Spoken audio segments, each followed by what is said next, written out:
For the Life of the World is a production of the Yale Center for Faith and Culture. Visit us online at faith.yale.edu.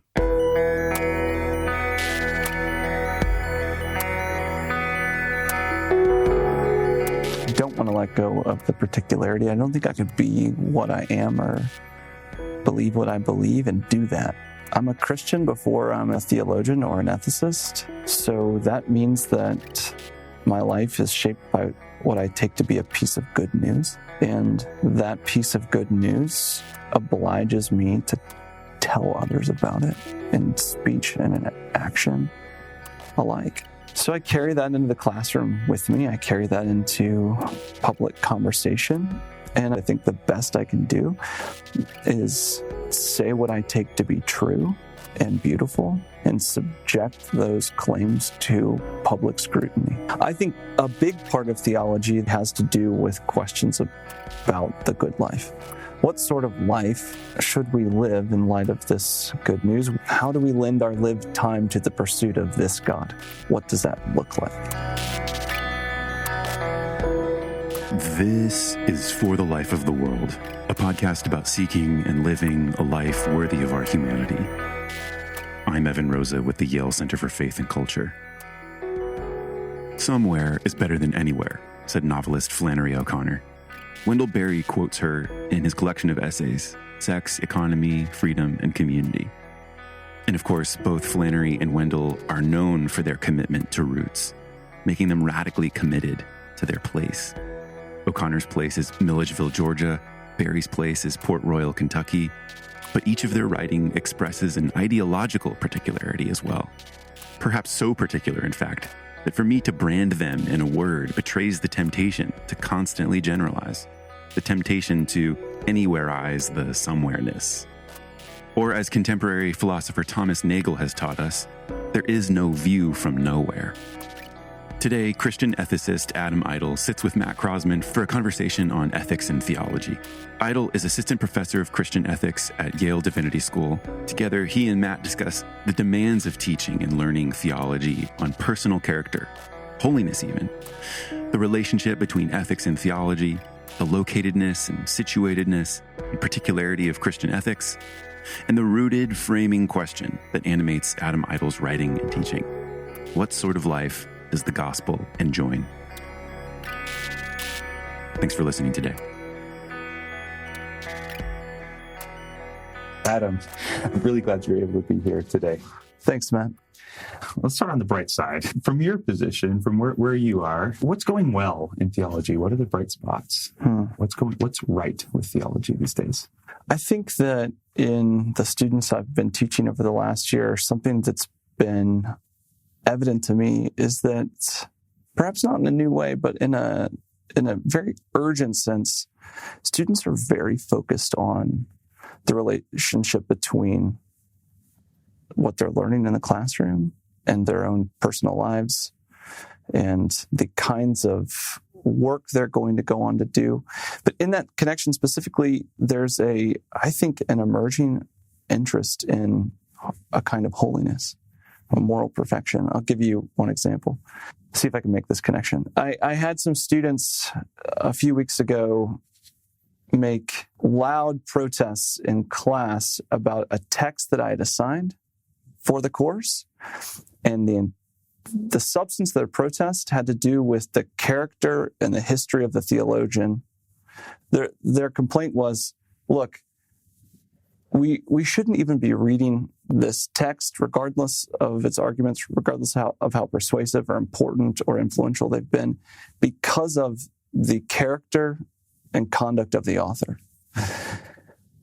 This is pretty frustrating, actually, as a teacher, when you are trying to induct students into a conversation, when you are trying to guide them through a text that really is an important text. It's deservedly called a classic.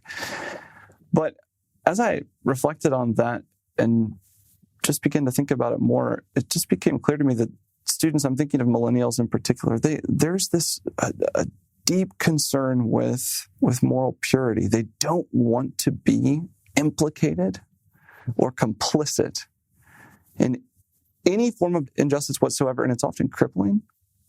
and it shows up in the classroom in difficult ways. But this is something I'm trying to see as something really important and new, and I want to harness that nervous, angry energy and point it in the direction of holiness, understood as what's required of a people for God to dwell among them.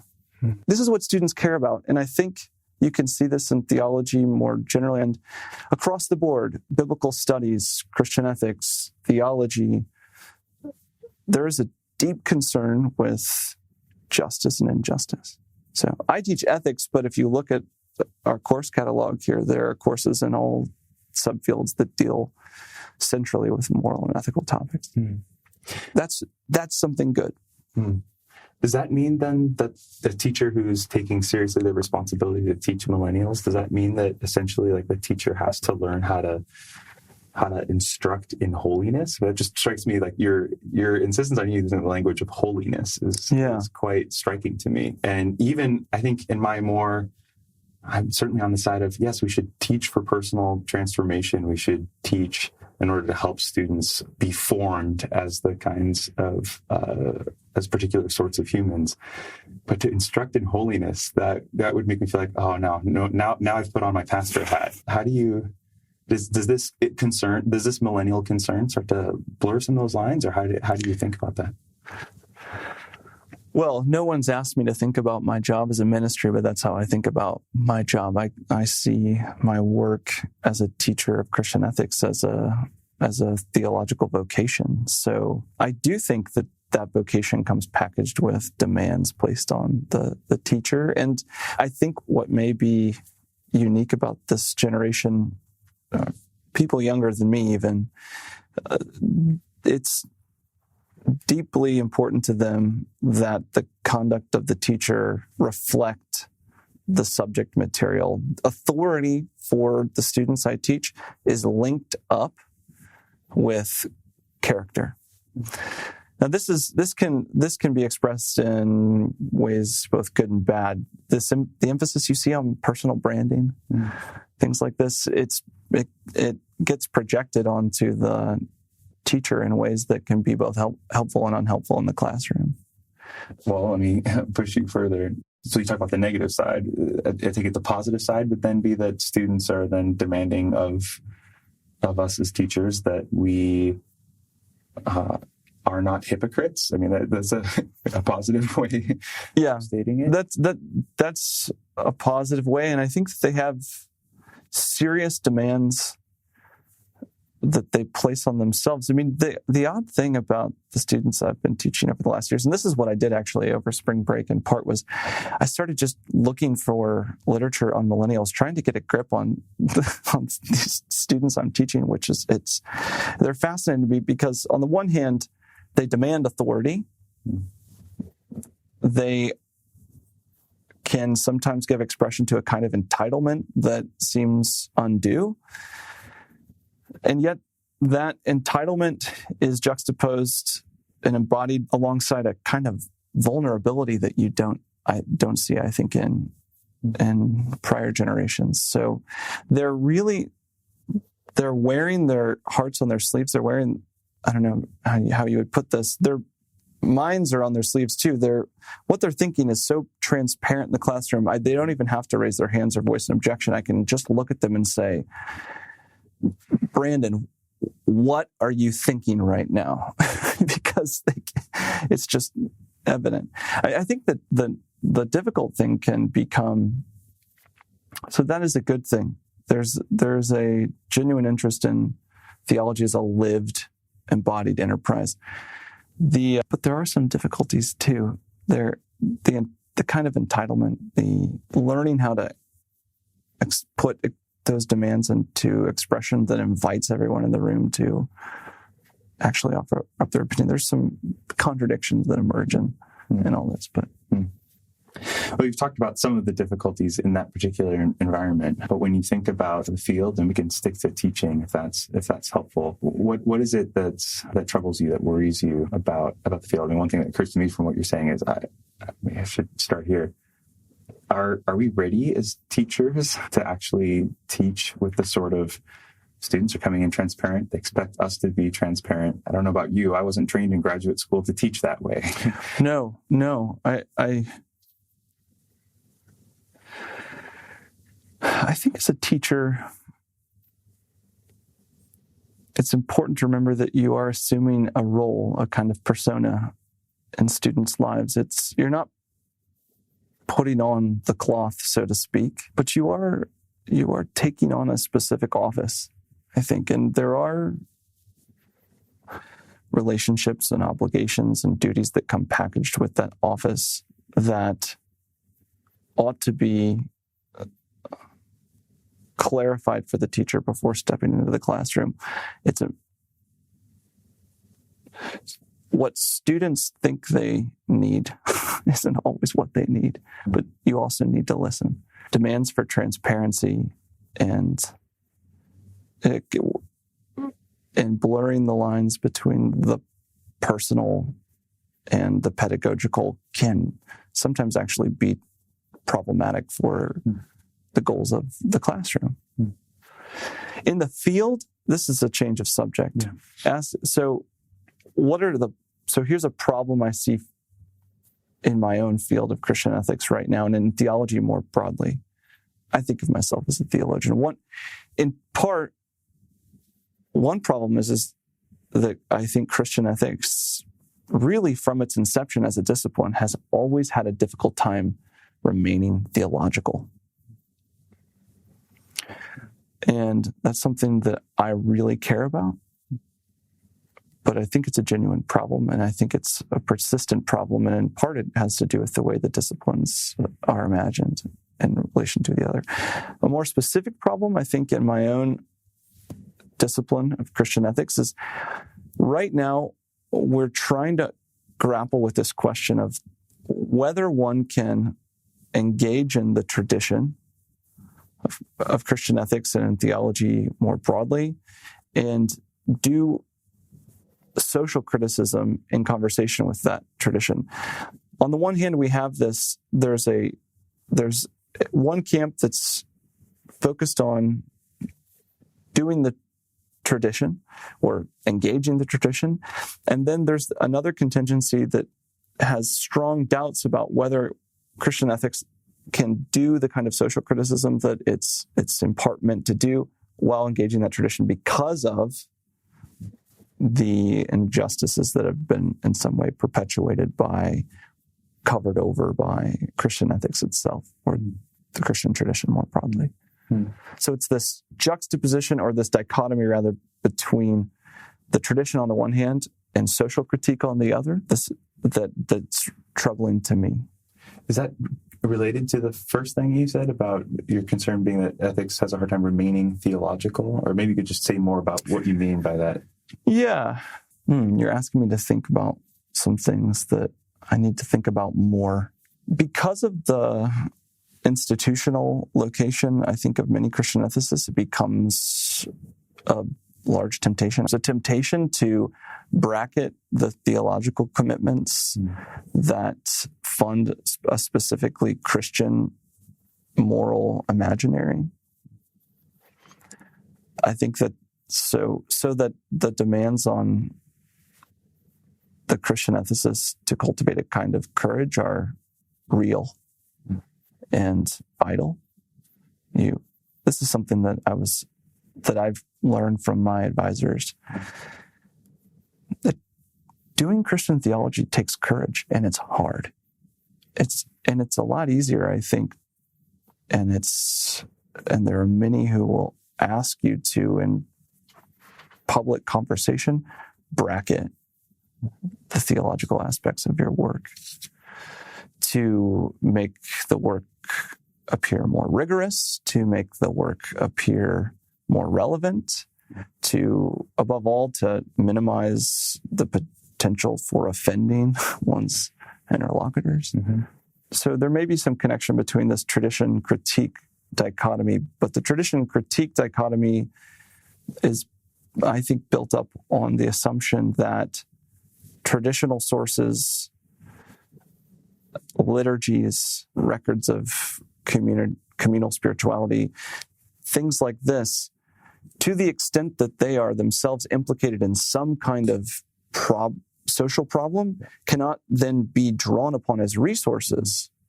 So we end up sawing off the branch that we're sitting on as ethicists.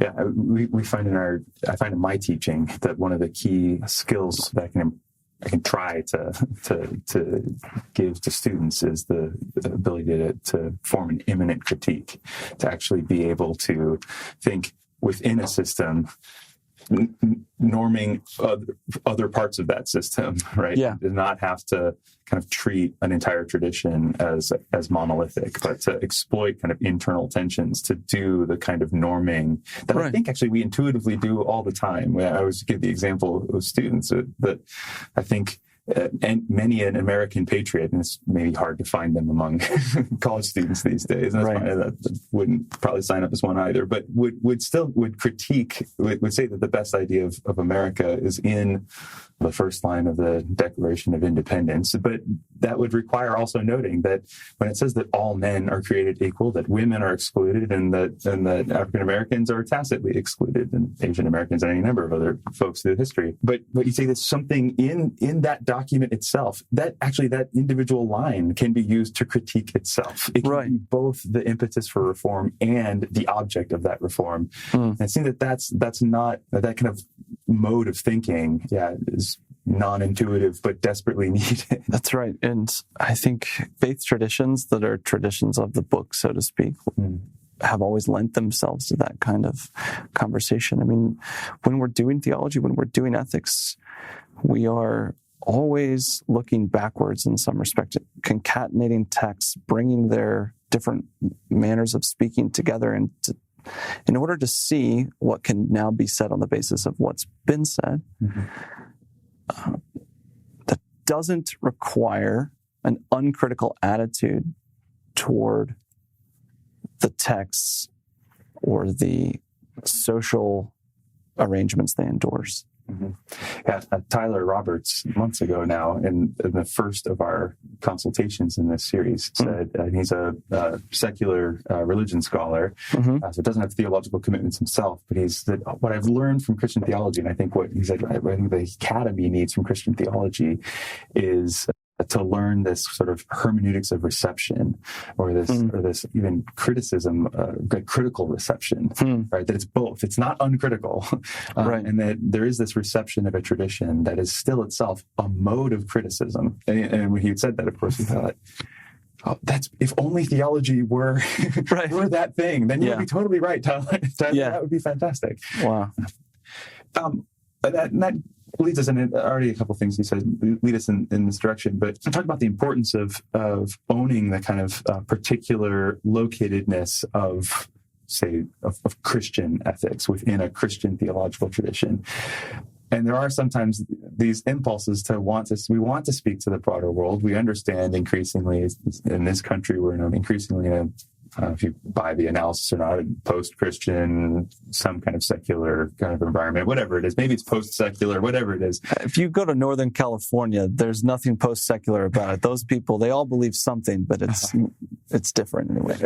Whatever cultural environment we're in, there's a plurality of perspectives and opinions at play. Great. And there can be a drive to leave behind one's particularity. My sense is you don't want to do that. You don't want to leave behind the particularity. How do we relate to our own particularity, situatedness within a particular Christian theological tradition, and yet still speak in public dialogue, do theology, do our work for the sake of the world?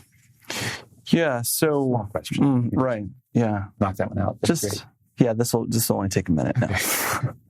I don't want to let go of the particularity. I don't think I could be what I am or believe what I believe and do that. I'm a Christian before I'm a theologian or an ethicist.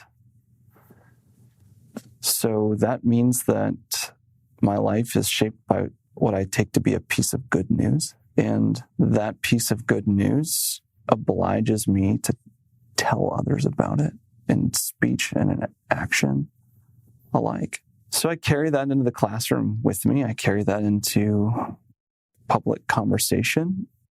And I think the best I can do is say what I take to be true and beautiful and subject those claims to public scrutiny. So there's always, in any claim I make, this itself is a theological judgment, there's always the assumption that I could be wrong, that what I say will be shown to be wrong, that it ought to be subjected to public consideration, and that I'll have something to learn from those considerations, that dialectical encounter.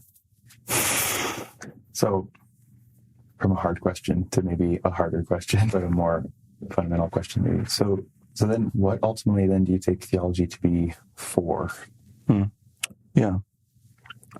I think a big part of theology, though not the whole of it, or maybe not even the primary part of theology, has to do with questions about the good life. What sort of life should we live in light of this good news? How do we lend our lived time to the pursuit of this God? What does that look like? That's a big part of it. I think to do that, you have to commit yourself to asking some prior questions about who this God is, what this God has done. So theology, in the most basic sense, is about God and the relationship of all things to God. One of those things that has to be brought into relationship to God and spelled out and understood and deliberated about is human action and human life more broadly. And that's what I do as a moral theologian. That's what I take to be the task of Christian ethics. It's the discipline, as I understand it in my research and in my teaching. What I'm doing is trying to answer a question, which is, what sort of life does the gospel enjoin? Now there are different answers to that question that are compatible, perfectly compatible, but that's what I take myself as a Christian ethicist to be doing, understood under the broader discipline of theology as a whole. That's great. That's really helpful. So one final question. We talked about kind of where theology is at in teaching and scholarship, in our public discourse, what's going well about it, what's right, what's worrying. Where should we looking into the future? That's what we're here to talk about, the future of theology. Where should we be looking for hope in the future of theology? For hope. I'm going to start answering the question without knowing what my answer is, and I'm going to hope it occurs to me as I do. I take hope to be a kind of response to the judgment that there is some future good that can be gained through difficulty. So the question about hope is a question about what it is that's being hoped in. I think our hope ought to be in Jesus Christ. This isn't the first time that difficulties we'll be talking about today. It's not the first time that Christian theology has encountered difficulties like them. That some of them are new, some of them are pretty old, some of them will be with us till the end of the age. But I don't believe in a golden age for theology. I think that things have always been characterized by difficulties, so that theology's always taken a kind of courage, always taken a kind of hope. But if we don't, and this is an answer, I guess, to the question of the relationship between the theologian and the labor of theology, if the theologian doesn't have hope in that object, in that person, then it's difficult for me to see how the work can be sustained. What's driving us? I couldn't do it without that.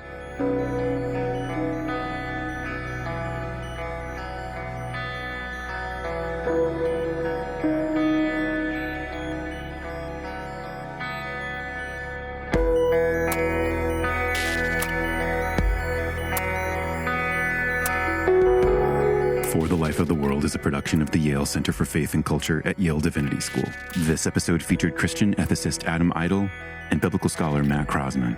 I'm Evan Rosa, and I edit and produce the show. For more information, visit us online at faith.yale.edu. New episodes drop every Saturday, sometimes midweek. If you're new to the show, welcome, friend. Hit subscribe in your favorite podcast listening app, and we'd love your feedback.